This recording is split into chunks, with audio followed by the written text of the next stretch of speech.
Nouveau mois et toujours le mercato financier, un mercato diffusé en exclusivité sur les comptes LinkedIn et YouTube. Des plus encore, un mercato, ça débute toujours par des mouvements. On va commencer par un départ qui vient de sortir, celui de Catherine Orlac, la très connue et reconnue vice-présidente de l'OREP.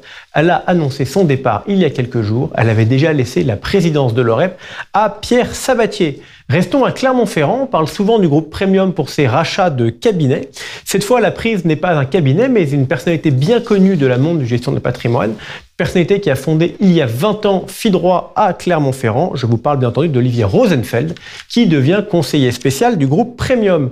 Rachat toujours, on en a beaucoup parlé, la financière de l'Échiquier a rejoint la Banque Postale, Olivier de Béranger est le nouveau directeur général.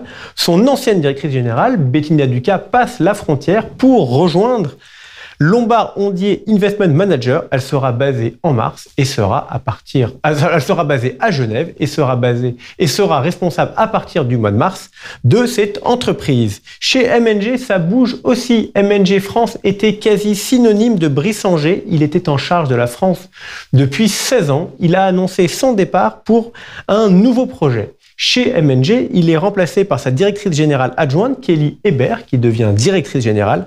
Elle garde en plus ses deux autres casquettes, directrice générale Belgique-Luxembourg et responsable mondiale du développement ESG. Sa mission est claire, maintenir les encours chez les intermédiaires et développer les encours chez les instituts.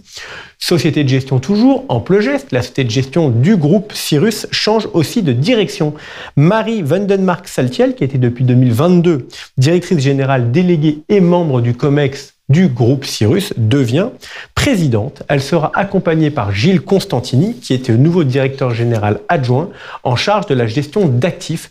Une de leurs premières missions sera d'accompagner la fusion Cyrus-Erez. Côté distribution, j'ai aussi quelques mouvements pour vous. Commençons par les private equity avec 7-2, le nouvel Apax, qui renforce son équipe distribution dirigée par Avidan Guessman. Mathilde Roux rejoint la société pour gérer l'Île-de-France et l'Ouest. En asset management, nous avons aussi Senso qui recrute un responsable du développement avec une grande expérience.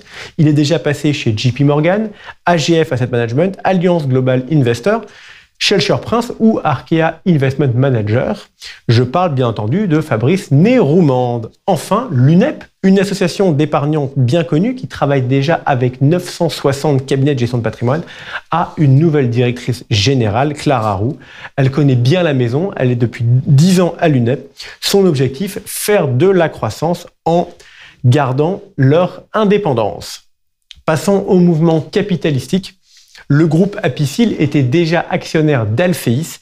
Il s'apporte acquéreur de l'intégralité de la société pour devenir l'un des leaders de la distribution d'épargne intermédiaire. Le groupe Cristal, lui, continue ses achats. Ils sont en négociation exclusive pour racheter Optifinance. Ce rachat permettra de rajouter 1,4 milliard d'euros d'encours conseillés au groupe présidé par Bruno Marchal. Mais j'ai encore plus gros pour le groupe Cristal. Ils viennent d'annoncer probablement une des plus grosses opérations de l'année 2024. Ils sont en négociation exclusive pour le rachat du groupe Primonial. Le nouvel ensemble sera tout simplement le plus gros acteur de la gestion de patrimoine en France avec 21 milliards d'euros d'actifs conseillés ou gérés. Ils continueront à garder la marque Primonial qui sera conservée aux côtés des marques Laplace, Zénith et Cristal.